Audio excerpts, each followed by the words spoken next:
नमस्कार दोस्तों, स्वागत है आप सभी का आपके अपने चैनल में। तो अपना पिछला वादा निभाते हुए मैं हाजिर हूँ एक ब्रांड न्यू एपिसोड के साथ जो बहुत ही इंटरेस्टिंग होने वाली है। तो दोस्तों, जैसे आपने टाइटल में देखा ही होगा कि क्या भक्ति में शक्ति होती है। बहुत से लोगों को लगेगा कि भक्ति में शक्ति बिल्कुल नहीं होती, कुछ को लगेगा थोड़ी बहुत होती है, और कुछ ऐसे लोग हैं जिन्हें लगेगा कि हाँ, भक्ति में सच में बहुत शक्ति होती है। तो ये कहानी है एक ऐसे इंसान की जो आप सच में ये सिखाएगा कि भक्ति में आखिर कितनी शक्ति होती है। और ये घटना कोई सतयुग या द्वापर युग की नहीं, बल्कि कलयुग की ही सच्ची घटना है। तो इंतज़ार किस बात की, आइए चलिए मेरे साथ। दोस्तों, एक बार एक अद्भुत कवि संत थे जिनका जन्म कर्नाटक में हुआ था। उनका नाम था दासी मया। वह बहुत ही अच्छे बुनकर थे। उन्होंने एक बार बहुत ही महीन और बहुत ही सुंदर पगड़ी का कपड़ा बुनना शुरू किया। बुनते बुनते उनको पूरा 1 महीना लग गया और अंत में उन्होंने वो कपड़ा आखिर बुन ही लिया। उनकी कमाई का जरिया भी यही था। जब वह कपड़ा बुनकर तैयार हो गया, तब उन्होंने उस कपड़ा को बाजार में बेचने का सोचा और तुरंत ही उसे बाजार में बेचने के लिए ले गए। वह कपड़ा इतना सुंदर था कि किसी ने भी उस कपड़े की कीमत नहीं पूछी। सभी को लगा कि ये बहुत ही महंगा होगा और इस कारण उनका कोई भी कपड़ा बाजार में बिक नहीं पाया। फिर वह बेहद निराश होकर घर लौट ही रहे थे कि अचानक रास्ते में उन्हें एक बूढ़ा आदमी बैठा मिला। उसने दासी मैया की तरफ देखकर कहा कि मैं कांप रहा हूं, क्या तुम मुझे वो कपड़ा दे सकते हो? दयालु भाव होने के कारण दासी मैया ने वह कपड़ा वह बूढ़े आदमी को दे दिया। उसके बाद उस आदमी ने वो कपड़ा खोलकर और उस कपड़े के कई टुकड़े कर दिए। एक टुकड़ा उसने अपने सर पर बांध लिया, दूसरे अपनी छाती पर और 2 टुकड़े अपने पैरों पर और हाथों पर बांधकर बैठ गया। दासी मैया बस देखते ही रह गए। अचानक से बूढ़ा आदमी ने पूछा, क्या कोई दिक्कत है?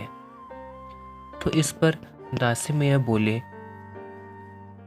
नहीं, ये कपड़ा मैंने आपको दिया है और ये आपका हुआ। अब आपकी मर्जी है, आप इसके साथ जो भी करें, मुझे कोई दिक्कत नहीं है। उस बूढ़े आदमी की दयनीय स्थिति देखकर दासी मैया उस बूढ़े आदमी को अपने साथ अपने घर खाने के लिए ले गए। लेकिन दासी मैया के घर में खाने के लिए कुछ भी नहीं था।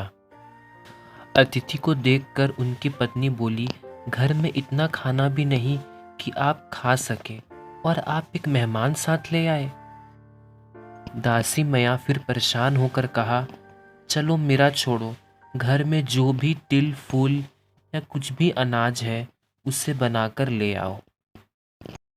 दासी मियाँ की ऐसी स्थिति देखकर भगवान शिव अपने आप को रोक नहीं पाए और अपने उस बूढ़े का रूप को त्याग करके वो अपने वास्तविक रूप में आ गए।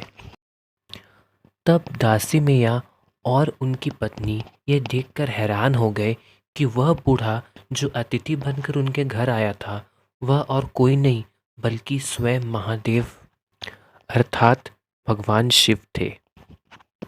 फिर भगवान शिव ने एक मुट्ठी चावल उनके अनाज के बर्तन में डाल दिया। वह बर्तन अक्षय बन गया, यानी जिसका कभी अंत ना हो। उस बर्तन में फिर कभी भी अनाज खत्म नहीं हुआ, यानी वह कभी खाली नहीं हुआ। दासी मियाँ और उनकी पत्नी ने उस बर्तन से बहुत से लोगों की मदद की, यानी उस बर्तन की मदद से उन्होंने बहुत से भूखों को खाना खिलाया और स्वयं भी भोजन पाया। तो दोस्तों, ये था दासी मियाँ की सच्ची कथा। उनकी भक्ति कविताएं और उनकी अनुपस्थिति ने कई लोगों को रूपांतरित किया है और कई लोगों के हृदय परिवर्तन किया है। इस वजह से लोग दासी मैया को देवरा दासी मैया कहने लगे। देवरा का मतलब है वह जो ईश्वर का है। तो देखा आपने दोस्तों, भक्ति में कितनी शक्ति होती है। हमारे भोले बाबा को प्रसन्न करने के लिए वैसे तो कुछ भी कठिन करने की ज़रूरत नहीं है। बस आप मन में प्रेम रखिए, प्रेम भाव से उनकी पूजा करिए, उन्हें याद करिए और भोले बाबा स्वयं आप तक आएंगे। तो दोस्तों, मुझे उम्मीद है कि इस कहानी से आपने ज़रूर कुछ सीखा होगा और आपको विश्वास हो गया होगा कि भक्ति कोई हल्की चीज़ नहीं है और जो भक्ति करता है उससे हल्के में भी नहीं लेना चाहिए, है ना। आपका क्या कहना है इसके बारे में मुझे नीचे कमेंट सेक्शन में ज़रूर बताएं। मुझे आपका इंतज़ार रहेगा और मुझे नहीं, पूरी दुनिया को बताएं। तो आपसे मैं विदा लेता हूँ और जल्दी हाजिर होऊंगा एक ब्रांड न्यू एपिसोड के साथ। तो तब तक के लिए अपना ख्याल रखिए और अपनों का ख्याल रखिए। And please don't forget to hit like, share and subscribe button.